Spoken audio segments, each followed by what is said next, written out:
Salut à tous, bienvenue sur Winamax TV, bienvenue dans Sans Filet, votre rendez-vous 100% tennis. Ravi de vous retrouver aujourd'hui. Évidemment, on va parler du tournoi des maîtres qui réunit les 8 meilleurs joueurs du monde. Et pour en parler avec moi, les meilleurs consultants du monde. Les maîtres, c'est ça, à ma droite, Benoît Mélin. Bien sûr. Comment tu vas, mon Benoît? Moi, je suis la poule, je suis la cocotte Borg.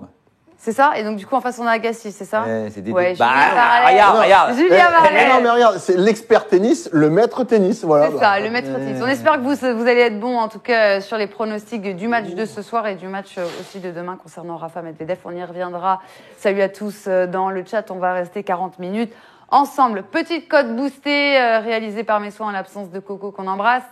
Djokovic qui joue donc ce soir contre Dominic Thiem 2-7-0. On le voit très beau ici, Novak Djokovic. Je sais que Julien Varlet a peut-être un autre avis, on y reviendra. Et puis 3-7 entre Rafa Nadal et Medvedev. Ça, c'est un match qui se joue demain. Et c'est quand même un boost à 3,75. Voilà.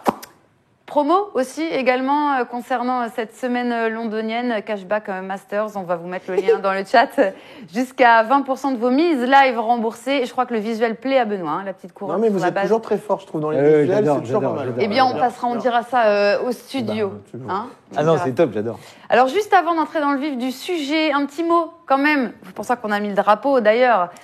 Sur nos bleus. Bah oui, forcément, nos bleus qui ont remporté la Fed Cup. L'exploit de nos Françaises, Benoît. Un petit mot là-dessus sur cet exploit. Mais un mot extraordinaire. Extraordinaire. À aucun moment, je les voyais réussir à s'imposer là-bas, en Australie, en plus, avec la Barty et tout. Enfin, je me disais, mais comment possible? Surtout après le 6-0, 6-0 que le Garcia s'était pris.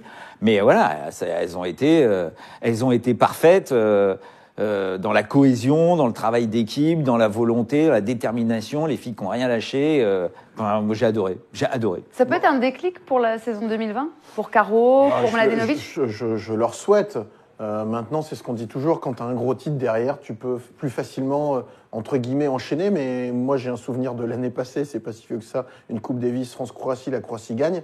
Derrière, Cilic, on peut pas dire qu'il ait fait une bonne année 2019. Cilic non plus. Et donc, tu vois... Tu sais, en plus que Mladenovic se transcende généralement dans les rangs. Après, effectivement, il y a un truc qu'on ne peut pas lui reprocher, c'est à chaque fois qu'elle a joué en Fed Cup, pardon, elle a été irréprochable. Elle a fait le job en simple, en double, elle a toujours tenu. Elle a encore plus tenu sur cette finale. Moi, maintenant, je voudrais, peut-être que ça paye pas de mine, mais je voudrais 2 coups de chapeau. Le premier, je pense à Jubenetto parce qu'il a été bon et c'est en rapport avec mon deuxième.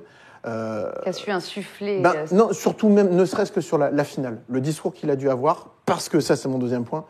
Quand tu prends 6-0 devant 14 000 personnes et que le lendemain, tu dois retourner pour un double décisif, je peux te dire que moi, je prends 6-0-0, j'ai qu'une envie, c'est de prendre l'avion et rentrer en France. C'était déjà arrivé, ça? De prendre 6-0-6-0? Oui. Dans un match? Ouais, une fois. Non, une fois. Une fois? C'est déjà pas mal, une fois. Une fois, ça suffit. Ah bon? Garcia? Non, mais moi. Ah oui. Non, lui. Mais après, donc je trouve que le fait qu'elle soit revenue sur le court, qu'elle ait joué en double, et on a vu qu'en double, ça avait été quand même compliqué dans le début. Après, il y a quelques petits automatismes qui sont remis en place. Je trouve que voilà, ça, c'est le point incroyable. Et la dernière chose, c'est que je trouve quand même Stosur, qui pour moi était quand même très très faible, au moment où il fallait qu'elle soit présente sur le double, elle ne l'a pas été du tout. Donc, bravo les Françaises. Bravo les Françaises, évidemment, et on les met à l'honneur avec ce petit drapeau et ces quelques mots. Sans plus attendre maintenant, parce que c'est ce qui intéresse nos parieurs et c'est ce qui nous intéresse aujourd'hui. C'est le Masters de Londres, on y va tout de suite.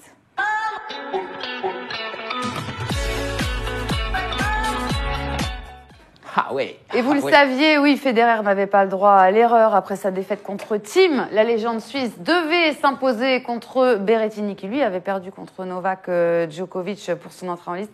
Et il s'est imposé, Roger Federer. Berrettini n'a pas perdu, il s'est fait désosser. Désosser, c'est ça. Je n'osais pas le dire, je voulais être sympa avec l'italien. Tu connais mon amour pour les Italiens.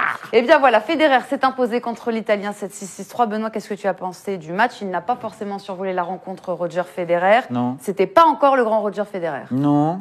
Après, je trouve que Berrettini, encore une fois, a servi, mais extraordinairement bien tout au long de la première manche. Mais c'était quasiment injouable, je pense, pour n'importe qui. Peut-être Djokovic, puisque lui, tu as l'impression qu'il te renvoie n'importe quoi. Mais il a vraiment une première balle qui fonctionnait en permanence, qui était super puissante, très bien placée. Et donc, tu te rendais compte que le Federer n'arrivait pas à la contrôler, cette balle. Donc, derrière, il n'y a pas eu d'échange, quasiment Non, pas eu d'échange c'était pas de tout le match. Après, il réussit à faire le petit mini-break là dans le tie-break et à passer, Federer. Et en fait, Berrettini a fait un sale jeu sur sa mise en jeu, le premier du deuxième set, break. Et derrière, voilà, Federer, à l'expérience, j'ai envie de dire, a réussi à faire la différence. J'allais vous le dire, Berrettini ne va pas accéder au demi. Alors, il peut être au mieux le premier joueur italien à remporter un match dans une poule dans ce Masters. Mais est-ce qu'on pouvait espérer mieux de Berrettini, Après, novice, il y a quand même une chose très importante, et peut-être qu'on parle un peu de Rafa. En plus, qualifié in extremis. Ouais, et peut-être qu'on parlera de Rafa, mais il faut pas oublier, mine de rien, que sur le Masters, ton premier match, tu joues un top 10. Et potentiellement, tu peux même jouer le numéro 1 mondial. Donc, d'autant plus Berrettini qui a eu sa place, et il l'a mérité parce qu'il a très très bien joué. Mais sur la fin de saison, jouer directement un top 10, et en plus, il joue Djokovic, Federer. C'est même pas des top 10, c'est des top 5. Oui, c'est ça. Et puis c'est Djokovic. Tu vois, Djokovic, Federer. Le pauvre. Et Thiem. C'est pas simple. Donc, je me dis qu'il se défend pas si mal que ça. Il s'est fait plier en deux, effectivement, par Djoko. Il joue mieux, là, sur Federer. Et je pense qu'il y a vraiment... C'est pas vraiment... un grand Federer, donc pas de regret sur ce match-là, sur ces... Non, parce qu'il pour moi, il a fait le job. Maintenant, je me dis que il faut quand même, pour performer au Masters, il faut quand même avoir au moins peut-être joué une année ou avoir, tu vois, un minimum d'expérience. Il faut parce que c'est quand même...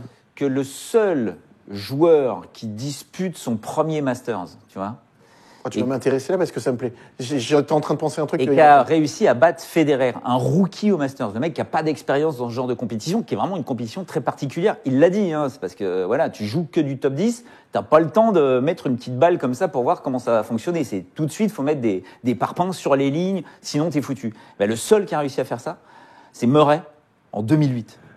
Est-ce qu'il y a pas un joueur qui, pour la première fois, s'est qualifié au Masters et a gagné le Masters? Eh ben, Zverev. Il me semble. L'année passée? Ouais. Bah ouais. Mais non, il avait joué en 2017. Sûr? On recheckera ça, on va nous dire dans le... Eh ben, Dimitrov, alors. Ouais, Dimitrov.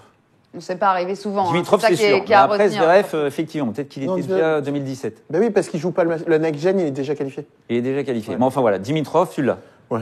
En tout cas, Berrettini, lui, ne va pas accéder aux demi, on vous le rappelle. Alors, il y a quand même, mon cher Benoît, des points à prendre et de l'argent. C'est pas des matchs sans enjeu qui vont suivre. Non, ils Berrettini. sont pas du tout là-dedans. Non, mais je veux dire, pour maintenir un peu d'enjeu, si t'es éliminé maintenant, tu vois, les matchs derrière, tu peux les bazarder. Non. Tu crois que Rafa va balancer quand même. Non, Rafa, Est-ce que tu crois que Rafa va balancer? Non, Rafa ne va pas balancer. Parce que là, justement, tu dépasses le cadre de tout. Ouais, là, tu joues avec la crème de la crème. C'est la finale du sang aux Jeux Olympiques. Tu vois, tu es là que pour gagner.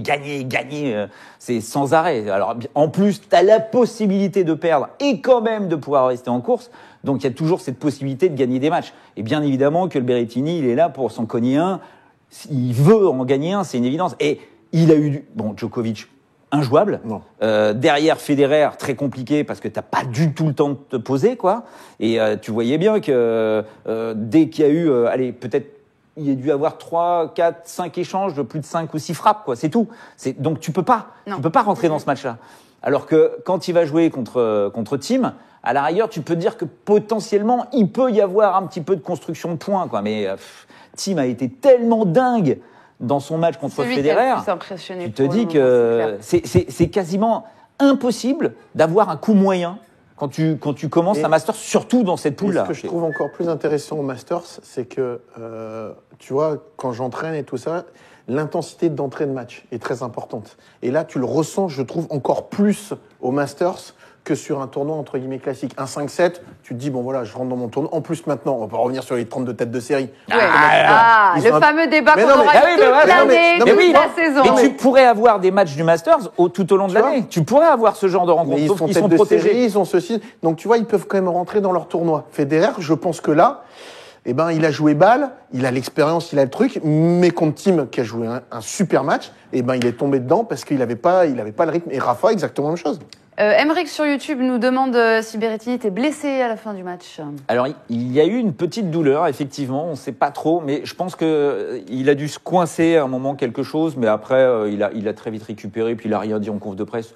Donc je pense que ça va, il y a pas de souci. Mais effectivement, il a coincé au niveau de l'adducteur droit à un moment. Mais bon, Ça peut arriver. Federer, lui, a un match décisif qui l'attend face à Novak Djokovic. Il sera capable d'élever son niveau de jeu, la légende suisse. Il sera obligé. Roger Federer. Il sera de toute façon obligé. S'il veut se qualifier, il est obligé de battre. On attendait en fait beaucoup mieux face à Berrettini. Non, mais moi, ce que je rêve, tu sais ce que je rêve, c'est que Thiem batte Djokovic ce soir. Oui, ça, tu n'arrêtes pas de me le dire. On va y venir. Et qu'on ait un Djokovic Federer. Alors là, ça. Tu le sens capable d'élever son niveau de jeu comme ça face à Novak Djokovic. Ah, Novak Djokovic. Roger Federer. Federer-Djoko. Mais après, Roger, ça reste Roger. Ah, évidemment. Non, mais sur un match, il peut marcher un peu sur l'eau, il peut faire des coups que personne ne fait. Et dans le style de jeu qu'il fait ces derniers temps, c'est comme ça il peut que battre Djokovic. En étant agressif, en tentant. Alors, quand tu tentes, très souvent, tu as plus de fautes que de coups gagnants, mais Federer est capable de faire plus de coups gagnants que de fautes directes. On rappelle que la finale de Wimbledon, on se dit que ça va être compliqué de toute façon pour Federer. Mais il a quand même 2 balles de match pour gagner. Encore. D'accord, il perd, il n'y a pas de souci. Mais Djokovic a l'air tellement en mission sur cette fin de saison pour être numéro 1 mondial, puisque Nadal, bien sûr, l'a dit en conférence de presse, il y a 2 trucs dans une saison. C'est gagner au moins un tournoi du Grand Chelem et, si possible, finir numéro 1 mondial. On va en parler de cette course-là. Bon, Rafa, je croyais que ça t'intéressait pas de finir numéro 1 mondial. Sûr, c'est des champions. Non, mais voilà, les mecs, ils sont comme des dingues. Donc, bien évidemment, que Rafa sait que plus il va gagner de matchs, plus il va gêner Djokovic pour être numéro 1 mondial à la fin de la saison. Donc, il y a aussi toute cette bagarre-là dans les coursives. On va y revenir et je vais finir avec Quentin sur YouTube encore qui nous demande pourquoi Federer est si tendu. Il trouve Federer très tendu. Il y en a plein qui disent ça, que Federer est tendu, qu'il a l'air tristounet, que machin et compagnie. Ils sont pas le tournoi cette année. Peut-être qu'ils se sont tendus parce qu'il sait que ça. Et puis mine de rien. Le gaillard, il est encore au Masters, mais plus ça vient, plus il se rapproche quand même de la sortie. Donc, il va falloir qu'il se requalifie aussi l'année prochaine. Tu vois, c'est que je pense qu'il est aussi un peu tendu parce qu'il sait que ça devient de plus en plus compliqué pour lui aussi. Je pense que encore une fois, on se rend pas compte, mais les saisons sont longues. Et cette année, il a joué la terre battue. Il a joué Roland Garros. Tu vois, il s'est rajouté ça dans le truc. Donc bon, ça n'a l'air de rien. Il a quand même 38 balais, le garçon. À un moment ou un autre, quand tu joues ces mecs qui jouent maintenant à 2000 à l'heure. Parce que, je sais pas, tu vois, Djokovic, c'est Djokovic, c'est dingue, mais ce qu'a fait Thiem contre Federer, incroyable. C'est hallucinant. On nous en parle beaucoup, que ce soit sur les chats, sur Winamax. Moi, il m'a scié, quoi. Ouais. Moi, j'avais les références. Alors, terre battue, on est habitué à du gros Thiem. Tu vois, genre, moi, sa plus belle semaine, je trouve que c'est la semaine de Barcelone, avec quelques matchs sur Roland Garros. Mais il gagne Indian Wells, mais il se passe quelque chose, mais je trouve que son style de jeu sur dur n'est pas encore. Mais la semaine de Pékin, je l'ai trouvé exceptionnel. Ouais. Mais le match qu'il a fait là, c'était encore au-dessus de ce qu'il a fait à Pékin. On va en parler de façon. Dominic Thiem qui va jouer ce soir contre Novak Djokovic. Vous allez voir dans les cotes, Dominic Thiem est à 5,90. 2 hommes qui vont se disputer donc la tête du groupe Borg. 2 hommes qui se sont souvent affrontés sur le circuit. On rappelle, Djoko qui mène 6-3 dans les affrontements, mais Thiem qui a remporté 3 des 4 derniers duels. Toujours sur terre, on le sait, c'est sa surface de prédilection. Est-ce qu'il peut doubler la mise en indoor, Dominic Thiem, après sa victoire contre Federer? Julien, je sais que tu y crois, mais là, j'ai besoin, et même nos amis, là, parce qu'à 5,90, on n'y va pas comme ça. J'ai besoin d'un argumentaire de fou. Moi, par rapport à... Les 2 qui m'ont le plus impressionné sur ce début de Masters, c'est Djokovic et Thiem. Et je me dis qu'avec la puissance de frappe qu'il a, s'il tombe pas dans le panneau d'en mettre à chaque fois, qu'il en garde un tout petit peu sous le pied, comme il a pu faire contre Federer, même si c'est un style de jeu différent, il faut qu'il prenne un petit peu plus son temps. Moi, je pense qu'il a les qualités pour aller battre Djokovic ce soir. Même s'il prend son temps, même s'il varie, même si ses petits coupent le rythme, même s'il attaque, même s'il sert des parpaings, comment tu fais pour battre Djokovic? Moi, je pense qu'avec son lift, les zones croisées, aller chercher des angles, faire travailler Djokovic, le faire un peu, entre guillemets, parfois glisser, et aller chercher dans le contre-pied. Moi, je pense qu'il a les armes pour le battre. Alors, cette saison, on rappelle quand même que Dominic Thiem est invaincu face à Federer. Cette saison, je parle, il présente également un bilan équilibré face à Novak Djokovic et Rafa Nadal. Voilà. Mais après, comme tu l'as dit, mon cher Benoît, comment battre Novak Djokovic, surtout qu'il est en mission, On l'a rappelé, la place de numéro 1. Moi, il me fait penser à Borg maintenant. Il dit plus un mot. C'est le grand favori de ce Masters. Je vous le dis en termes de cote, en tout cas. J'ai vu ça. Oui, t'as vu ça. Voilà, c'est le grand favori. Il est à 1,60. On rappelle juste qu'ils se sont joués au Masters il y a 2 ans ou 3 ans, je ne sais plus. Et le premier set avait été terrifiant. Il y avait eu un tie-break remporté par Thiem, genre, je ne sais pas combien, 12-10 ou un truc comme ça. Et derrière, là, c'est ça, moi, qui me fait pas douter de Djokovic. Alors, mission ou pas mission pour être numéro 1 mondial, fin de saison, why not? Mais bon, le mec, déjà, c'est son tournoi. C'est son tournoi. C'est ça. Et tu te dis, qu'est-ce que je vais faire pour le... Berrettini, tu vois, quand il joue contre Djokovic, moi, ce qui était fou, c'est qu'il se retournait vers son clan et il faisait... Mais qu'est-ce qu'il fait? Après, Thiem, c'est au-dessus de Berrettini. Hein. Mais oui, mais le truc, c'est toujours pareil. C'est quand tu joues Federer, il n'y a pas d'échange. Quand tu joues Nadal, ok, il y a de la puissance, il y a de l'échange, mais la balle est très liftée, il y a une très bonne qualité de service. Mais Djoko, c'est au-dessus au niveau du service. Sa balle est parfaite sur ce genre de surface. Et en indoor, tu as l'impression que rien ne le perturbe. Rien ne le perturbe. Quand tu vois la facilité qu'il a eue pour gagner Bercy... C'est dingue. Moi, j'ai envie d'y croire. J'ai envie de me dire que Lotte, avec la fougue, le feu qu'il a dans le bras, la rotation de balle, les angles, la puissance, il peut faire plier. J'ai envie d'y croire. Moi, je te dis, même, on en a parlé un petit peu, même si Djokovic bat Thiem ce soir, tu verras que Thiem sera au moins en demi-finale, voire en finale du Masters. Toi, tu le vois aller très loin. Ah, oui, Dominic oui, Thiem, oui, après une bonne saison de l'Autrichien. Bah, on n'y croit jamais au Thiem parce qu'on se dit, bon voilà, le mec, terre battue. Non, mais il faut arrêter de le mettre parce que. Voilà, faut arrêter de le mettre dans la case terre battue. Il nous a prouvé cette saison que, il pouvait jouer n'importe où. C'est ce que nous dit Quentin. Et qu'en plus, mentalement, il a déverrouillé le truc de gagner chez lui parce qu'il n'y arrivait pas. Kitzbühel, Vienne, ça n'a l'air peut-être de rien, mais que Kiki, sa chérie, gagne en plus la Fed Cup, tu vois, qui est une espèce... Tu sais pas ce que ça peut représenter pour leur histoire à eux, tu vois, coup de téléphone, la fille euphorique qui là est à l'Élysée, elle va peut-être prendre l'avion après pour aller voir son chéri d'amour à Londres. Enfin, tu sais pas du tout ce qui peut se passer dans leur tête par rapport à tout ça. On prend l'énergie là où on la prend. Et je pense que Thiem Bouy peut inquiéter Djokovic. Mais le battre, je peux pas le croire. Bah, les cotes sont très explicites en tout cas. 17 pour Novak Djokovic, Dominic Thiem à 5,90. On va vous rappeler la cote boostée quand même. Moi, je suis partie sur Novak Djokovic qui m'a impressionné. On rappelle aussi Bercy, Djokovic à Bercy, où c'était quand même quelque chose, rouleau compresseur. Donc, dans la lignée, Djokovic 2-0, 3-7 Nadal Medvedev, on va en parler juste après. Tu te rends compte que quand Thiem bat Federer, donc Federer sert très bien, ok, pas de souci. L'autre te renvoie ça sans aucun problème. Alors peut-être qu'il lit très très bien les services de Federer, ce qui apparemment est devenu une habitude pour lui, puisqu'il le bat quand même assez régulièrement. Donc c'est un des rares à pouvoir très bien lire le service de Federer, qui normalement est illisible.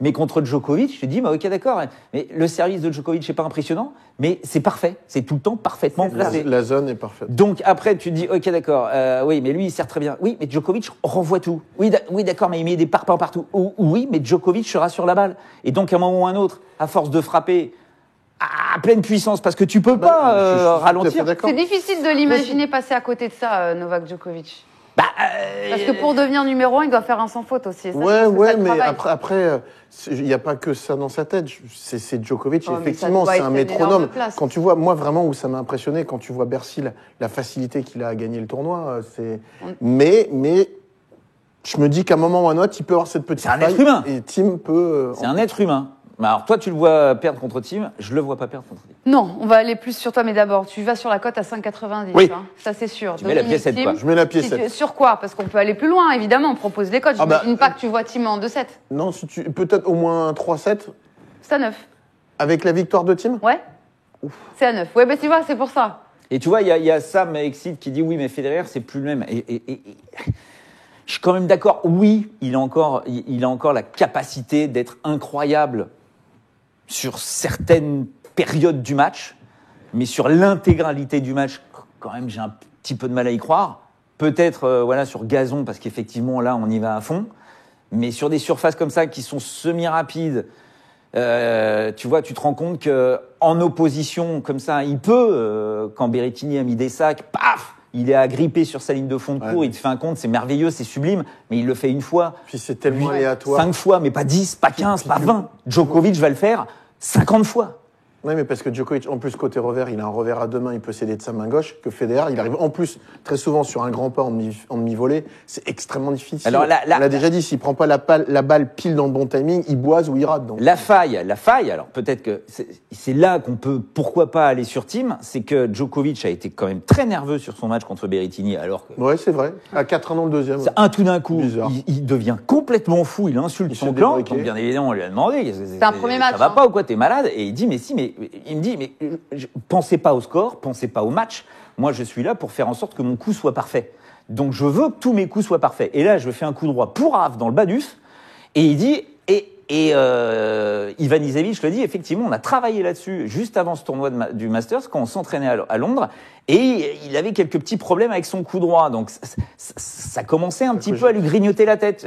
Et justement, sur ce point-là, paf, il fait un coup droit pourri, il s'énerve. Il a dit, excusez-moi, je suis humain, hein, parce que moi, je veux que ce soit parfait. Imaginons que Tim arrive à faire un petit break, à le faire douter 2 secondes. Mais qui peut faire douter Djokovic? Eh bien, c'est ce que nous demande Gray75 sur YouTube. Et Benoît, d'ailleurs, question pour toi. Est-ce que tu vois quand même Tim prendre un set, Benoît? Tu es très écouté, c'est Gray qui te demande ça. Sois bon, sois fort. 2-0, Djoko, c'est 1,45. Le 2-1, donc si Tim prend un set, c'est 3,50. Je pense que non, parce que cette poule est quand même très compliquée. Donc, à un moment ou à un autre, il va y avoir peut-être une certaine égalité au niveau des matchs. Donc, on va aller chercher le set average. Et je peux te dire que le Federer qui gagne en 2-7 contre Berrettini était très important, alors que Berrettini a eu des balles de débreak dans le deuxième set, et l'autre, il s'est accroché comme un mort de faim, justement, pour que ce soit pas le problème. Et pour moi, il est là pour... Voilà, il faut que ce soit deuxième victoire, 2-7-0. Moi, je suis intouchable. On vous propose aussi, parce que Sancho 7 nous demande sur le chat Winamax. Sancho 7, ouais, mais il a un pantalon, donc ça va. Tie-break dans le match. Excellent. Tu l'as? Excellent. Moi, je suis Excellent. en forme, Excellent. Garde. Ouais. Est-ce qu'il y aura un tie-break dans le match? Oui ou non? Ah, stade de 30, Louis, c'est pas mal. Je sais pas. Ouais, moi, je dis qu'il y a un tie-break, ouais.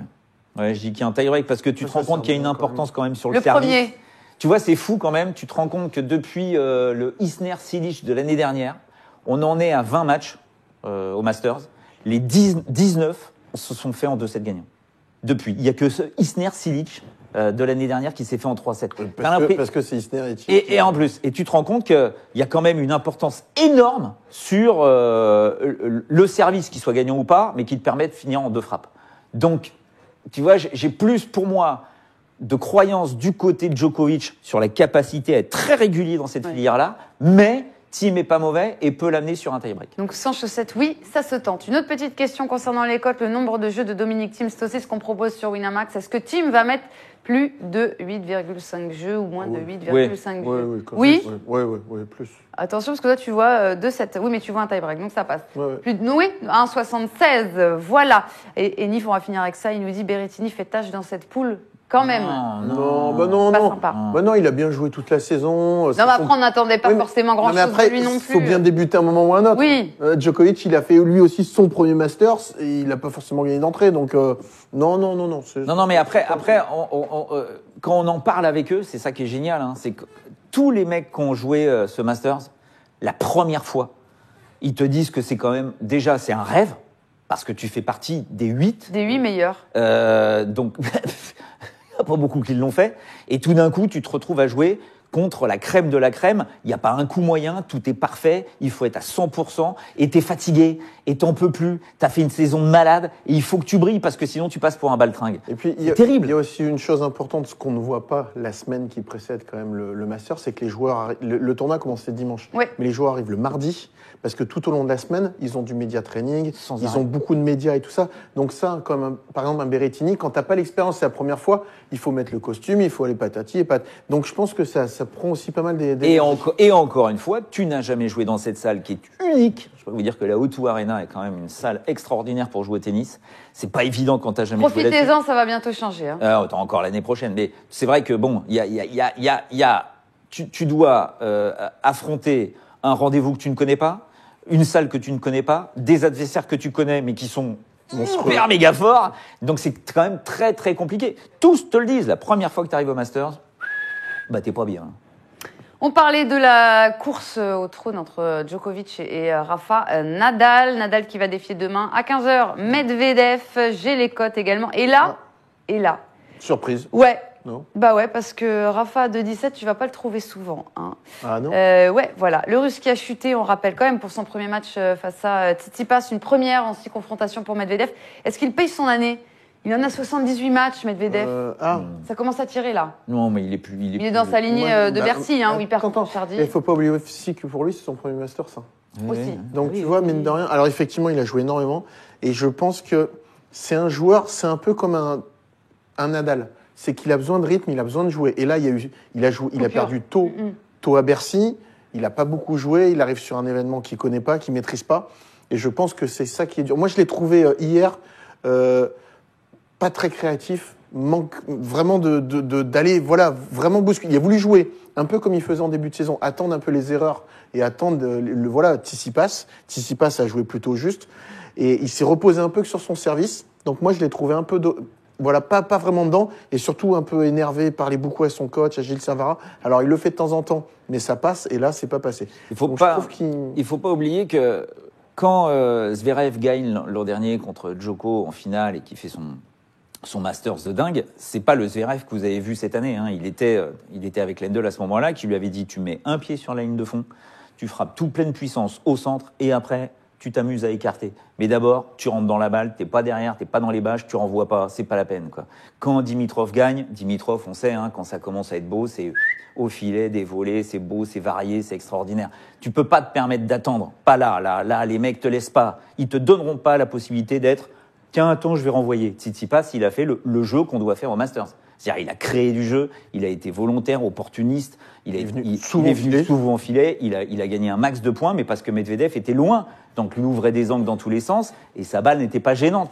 Donc Tsitsipas est allé le chercher, ce match. Et je peux vous dire que Nadal, qui n'est pas blessé... Alors rappelle-le, parce qu'en fait, c'est vrai que beaucoup s'interrogent, vu la cote notamment aussi. Il l'a rappelé, il n'a pas mal aux abdos, Rafa, on va en parler justement, la question dans quel état de forme est-il. Regardez son match contre Zverev, c'est vrai qu'on sait... On n'a pas été forcément rassurés, Benoît. Non. Voilà, là, tu vas pas nous faire interdire l'émission parce que tu mets des images de match. Non, c'est bon. Non, c'est sûr. Hein. Par contre, il y a un truc, c'est que, une fois de plus, il a manqué un peu de rythme. Il a surtout joué, il n'a pas forcément fait un bon match, effectivement, mais il a surtout joué très très court. Et à partir du moment où tu joues court, quand tu vois un peu les points, il s'est fait marcher dessus tout simplement par Zverev. Sa balle était, voilà, il a manqué de longueur. Très très crispé, donc il joue beaucoup plus court. Et effectivement, Rafa, c'est un joueur qui a besoin de rythme. Et de toute façon, voilà, au Masters, il a jamais performé. C'est ça. Donc, rappelons-le. Et je pense quand même que le Masters reste quand même un tournoi en indoor, et quand même l'indoor est un peu moins sa surface, quoi, tout simplement. Benoît. Ce match, il est bizarre, quoi, parce que moi, j'ai regardé tout de suite le service de Nadal. Bon. Première balle à 200. Surtout le deuxième point, il fait un ace. Ouais, donc nos soucis. Mais c'est le seul du match. Hein. Oui, mais il sert en moyenne. En première, il a 198, 200, comme d'hab. D'accord. La deuxième était un peu plus légère. Mais Zverev a fait un match parfait. C'est-à-dire que Zverev, faut pas oublier que le Zverev, le mec, il a des repères dans cette salle. Il le dit, hein, moi j'arrive à London, je suis heureux, quoi, parce que il a que des bons souvenirs. Donc à un moment ou à un autre, tu te dis, ouais, le mec, il a bien joué. Il a excellemment bien servi. Il est rentré dans toutes les balles de Rafa. Alors, ok, c'était des balles un peu courtes, peut-être pas trop dangereuses, mais toujours est-il qu'il y est allé, quoi. Et il n'a pas fait de faute, il n'a pas fait de cadeau. Il a été parfait du début jusqu'à la fin. Alors que Nadal a failli revenir dans le deuxième. Hein. Il a fermé la porte. Ce qui est marrant, c'est que ça peut tourner, quand il fait le break tout de suite, il fait deux doubles, il est mené 0,30, tu te dis, oula, on va retrouver peut-être le Zverev d'il y a quelques mois, et puis il fait son jeu de service. Moi, j'ai attendu, parce que je pense que ça allait se dérouler comme ça, le 5-4, et le jeu de 5-4, il sert super bien, il fait 3 ou 4 premières balles, et en fait, je pensais qu'il allait être un peu stressé, parce que Rafa était sur les basques, et pas du tout. Rafa, donc, il m'a impressionné. Rafa, attention, pour moi, c'est un peu comme Medvedev, hein, c'est des mecs qui ont besoin de match. Ils sont lents à se mettre en place, il leur faut des repères, il leur faut des heures et des heures avant d'avoir... Et là, le problème de Rafa, c'est que le mec, on l'a pas vu jouer, quoi. Tu vois, à Bercy, il vient, mais enfin bon, forfait, alors des déchirures aux abdos, pas de déchirure, apparemment pas de déchirure. Bon, mais il a pas de match. Tu vois, et c'est toujours la même chose avec Nadal. Tu vois bien qu'il était un peu perdu sur ce court, qu'il n'avait pas de repère, qu'il sent très mal sa balle, qu'il n'avait pas le bon rythme. Et il était furieux en conférence de presse.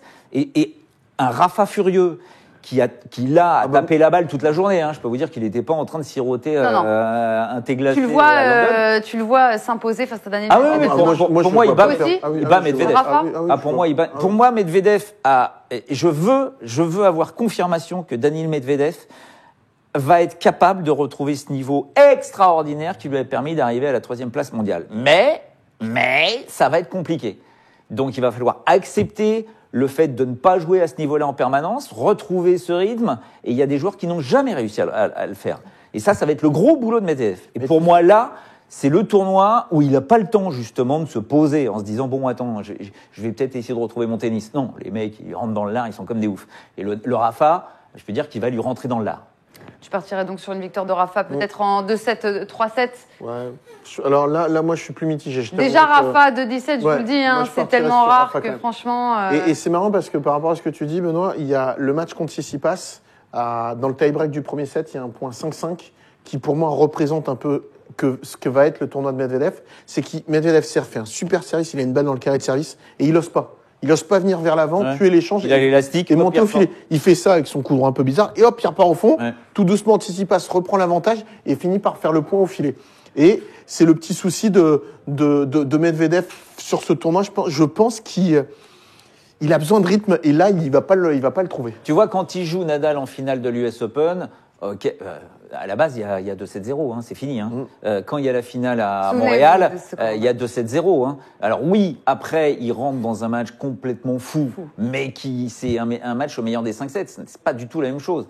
Et je pense que Rafa, là, il va être intenable. C'est ce que nous dit Guikou, hein, bien remonter le Rafa. Alors c'est assez unanime sur YouTube, sur Winamax, c'est que du Rafa. Et tu sais quoi, je vais aller plus loin. Je pense même que ça va pas forcément être un beau match de tennis. Mais ça va vraiment être au mort de faim. Et le mort de faim, ça va être Rafa. Qui va finir par faire un peu craquer Medvedev.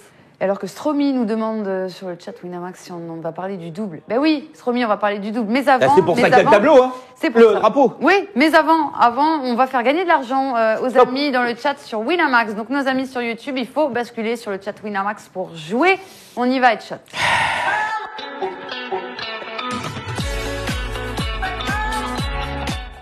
Et Tsitsipas, Zverev. Tu sais que tu as quand même manqué un grand moment de son filet pendant Bercy. Mais il paraît. Parce que j'ai été sur une émission tout simplement phénoménale. C'est vrai la dernière La dernière. La dernière. Le quiz, je te l'ai... le pli, c'est monstrueux. Point d'exclamation quiz. Et Tsitsipas, Zverev, on en parlera demain. Parce que c'est le match du soir. Exactement. Et Loulou. Point d'exclamation quiz, team Benoît, team Julien, 5 € par bonne réponse. C'est très rapide, on y va. Depuis quand le Masters se déroule à Londres ?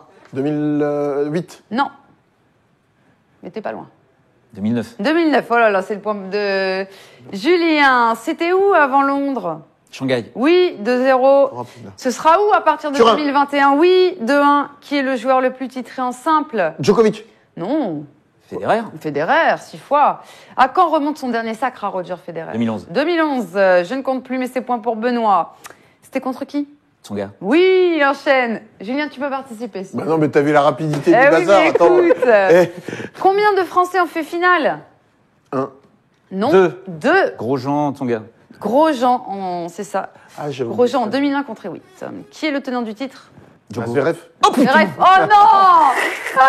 T'avais failli faire le sans faute. Ouais, 6-2, tiens, 7. En 2005, sur moquette, à Shanghai, qui s'impose en simple ? En 2005 ? Ouais, c'était contre Roger en 5-7. Nalbandian. Oui, point pour Julien. Et justement, on va finir avec... 2-7-0 Federer. Là. Une paire de doubles françaises qui s'est imposée à Shanghai, là aussi sur moquette, en 2005. Santoro, Lodra. Oui, oh là là, 6-4. Voilà, un set de tennis, on est dans le thème. C'était une belle partie, hein. En Masters. On est quand même... Là, c'est le haut du panier. Coco a été éliminé de la poule, le pauvre. Cocotte. 30 € pour la team Benoît, 20 € pour la team Julien. Et vous aurez de toute façon le match de ping-pong. Nous aussi, on fait notre Masters. On a les deux meilleurs, là. On fera notre Masters et ce sera en fin d'émission. Mais avant le double, on en parle maintenant.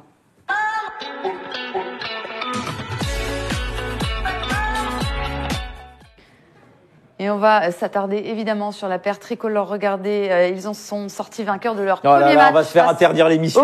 Numéro 1 mondiaux de la spécialité, Cabal et Farah. Mais pourquoi tu dis ça ? Tout est bien étudié, mon cher Benoît, 6-3, 7-5. Ils ont été très bons. Ouais, et ils n'ont pas joué beaucoup, hein, on le rappelle, ensemble cette année. Non, mais... Ils sont séparés après leur succès mais après, on retrouve... ils ont vraiment des automatismes, ils se connaissent par cœur. Leur jeu se repose très rapidement... ensemble, et puis contre Cabal Farah qui ont gagné quand même 2 grands chelems cette saison. Numéro 1 mondiaux. Ils ont été très très bons, tout simplement. C'est même pas Cabal Farah qui ont raté un peu, entre guillemets, c'est vraiment Nico et Pierre. C'est la meilleure paire là aussi alignée dans ce Masters, objectivement. Qui ? Cabal Farah ? Non, Mahu Herbert en termes de niveau de jeu pour le moment. Ah bah non. Ah non. T'es pas d'accord avec ça? Ah non. Bah non. Ah non, parce que le problème, c'est qu'il y a eu cette séparation. Alors oui, ils ont discuté, ils l'ont dit, hein. On Ils se sont retrouvés pour l'US quand même. Oui, mais c'était important. Oui, mais justement, là, il y avait gros souci. Nico n'arrivait absolument pas à digérer le fait que Pierre Hugerbert l'ait un petit peu lâché comme ça dans la nature. Ils ont discuté entre eux, comme un couple, disait Nico, c'était marrant. Et voilà, ils sont expliqués. Pierre Hugerbert s'est excusé en lui expliquant pourquoi il avait fait ses choix. Et effectivement, c'est complètement recevable. Donc Nico lui a dit, OK, on efface tout, on y va, on se remet ensemble. Et notre mission, n'oublie pas, c'est les Jeux Olympiques de Tokyo. C'est ça. Et effectivement, cette paire de doubles est monumentale. On rappelle, ils ont gagné les 4 tournois du Grand Chelem. Ça. Les mecs, je sais pas combien ils ont gagné. Ils n'ont pas encore gagné le Masters. Ils ont dû gagner 6 ou 7 des Masters 1000. Ils ont En gagné finale Bercy. en 2018. Donc Masters. ils sont après. Il faut pas oublier que Cabal Farah, tu vois, il y a une histoire avec Cabal Farah, c'est eux qui les sortent au premier tour des Jeux Olympiques de Rio. Ouais. Donc là, ça avait fait très très mal aux dents des Français. Et la finale de Wim, quand Nico Mahut joue avec Doudou, ils perdent dans un match complètement dingue de 5 heures contre Cabal Farah. Donc C'est si ça. tu veux, il y avait un espèce de rendez-vous en plus super important contre une équipe qui était favorite sur le papier. Tu vois, Cabal Farah, numéro 1 mondial, tu touches pas, quoi. Enfin, bon, les gars, à vous de nous montrer ce que vous êtes capable de faire. Et effectivement, ils ont été, mais parfaits, les deux Français. Parfaits. Peu d'opportunités, ils les ont faites. À la volée, ils ont raté peu, comme l'image de la balle de match où ils font vraiment le mur. Donc vraiment, non, c'était du très très bon double. Ils Ouais, auront et- leur deuxième match de poule à 19h demain. Et on n'oublie pas que ces deux-là, parce qu'ils sont dingues, hein, Nico et P2H, ils étaient en finale du Masters l'an dernier. Ils ont eu balle de 2018. match contre Et Stock oui. et Brian. Ça s'était joué Oui. à rien. Ils quoi. ont eu une balle de match. Ils ont balle de match. Ouais. Ils ont une balle de match. C'est ça. Et tu dis qu'effectivement, ils méritent ce. Alors, ils avaient eu que des merdes. C'était vraiment le signe Oui, indien à chaque ils fois sont qu'ils jouaient ce malades. Masters. Ils se blessent, ils sont malades. Enfin, que des galères. Et là, l'année dernière, enfin, personne ne se blesse, personne n'est malade. Ils sortent des poules, ils gagnent la demi, ils sont en finale, ils ont balle de titre. Bam! Ils perdent la finale. Donc je pense que, tu vois, ils vont être compliqués à aller chercher, je pense. Ils vont être très, très C'est pour chauds. ça que je te dis, moi, je les sens très bien, cette paire il y a du lourd, hein, française, il y a du lourd. cette année. On vous rappelle la cote boostée, parce qu'on arrive en fin d'émission et qu'il y a du basket à suivre, mais la cote boostée qu'on vous propose. Alors, à part Juju, tu es d'accord avec moi, mon cher Benoît, Djoko 2-0. Et puis 3-7 quand même entre Rafa et Medvedev. Surtout, ouais. Bon Ouais. souvenir de cette US Open. Les deux sont jouables. Hein. Moi, j'ai du mal sur le 3-7 de Nadal-Medvedev. Tu partiras plutôt sur un Rafa 2-0, si j'ai bien compris. Ouais. Moi, je pense que Énervé, Rafa qui va renverser. je pense que Daniil Medvedev n'est plus celui qu'on a vu pendant un mois et demi. Eh bien, Yo-Yo a pris la cote boostée, voilà. Eh bien, Yo-Yo, j'espère pour C'est toi bien, Yo-Yo, vraiment, vas-y. ça va passer On 3,75. on espère pour toi. On espère pour toi, évidemment. Allez, maintenant vous allez pouvoir jouer, vous faire encore un petit peu d'argent, encore plus dans Sans filet. C'est l'heure du ping-pong.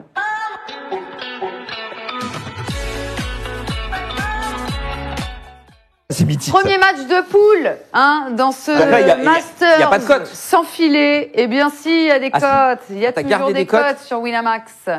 Benoît est à 1,45, donc si Benoît s'impose, c'est 15 €. Et si Juju s'impose, c'est 25 €. Je suis vachement bas là. Point d'exclamation quiz. Mais moi, Team Benoît, moi- Team Julien. moi, je vous avoue que je n'ai pas suivi. Sigma, je ne joue pas. Tu ne peux pas mettre Team Marie. Je ne joue pas et vaut mieux pour toi, crois-moi, parce que les plus Alors, fois où j'ai joué- attends, excuse-moi, il y a Stromy95, il dit Benoît le livre. Bon, ok. Alors, pendant la semaine du Masters, Vous l'avez fait gagner à Bercy Ouais. Non. je crois, ouais. Si. Bah voilà, et Donc, ben on en fera gagner un. je vous en ramène un là pendant la semaine du Masters. Bah, vous êtes obligés de regarder toutes les émissions. Bah oui, mais de toute façon, ils adorent ça. Quentin Et nous dit, il y aura le livre un moment. Quentin nous dit sur YouTube, Benoît le GOAT 5-0. Subvap 5-2 Benoît. Personne. Mettez-moi un peu de Team Juju, là, quand et même. je la- Ah, et je la- personne n'est- moi je la joue les humilité gars. parce qu'il La cote est value, ça m'excite, tu vois. il a tu trouvé dis un ça. truc en fait. Je sais pas, regardez bien son poignet. Il a un espèce de Mais relâchement non. du poignet et depuis, T'as tes fidèles quand même. Vous avez chacun vos fidèles. Allez, c'est parti. Oh là là, il nous reste 30 secondes. allez, choisis. Allez, là-bas. Allez. Tu sers Faites vite, il y a du... Ah, tu le sais. Le basket est à suivre. C'est Clutch parti. avec Lucas Nico et Eddie David juste après. Ça sera à 1-0. 40. Oh, mais c'est trop court, ça. C'est bien Dites, comme mon ça. filet J'aime bien n'est tes plus services. homologué, 1-1. Tu vois Ouais, mais 2-1 il pour est toi. catastrophique. Non, mais elle rebondit dans ton corps. Ouais. Ça va pas ou quoi 2-2. Non, je te... Elle rebondit- arrête, regardez. comment ça elle rebondit dans ton corps. Allez, allez, Regardez, allez. s'il vous plaît. 2-2. Le basket n'attend pas. Oh, le niveau. 3-2 pour toi. Oh, Oh, elle est beau. C'est la belle. Ouais. 3-3. Non! Allez, Balle allez. de match. 4-3 pour toi. Allez! Julien, 25 € pour la team Juju. Bravo à ceux qui Allez, ont je pris commence bien la semaine. en Julien. Voilà, c'est la première surprise de ce Masters. Merci à tous d'avoir été avec nous. On vous embrasse très fort. Elle était bonne ta balle, il paraît. On se retrouve, bah c'est pas grave, il gagne quand même. On se retrouve Tu vois demain, même heure, même endroit, avec la même Je t'ai team. dit. Et à suivre, c'est le basket. Ne quittez surtout pas Winamax Basket, TV. On vous basket. embrasse. Ciao. Panier, panier.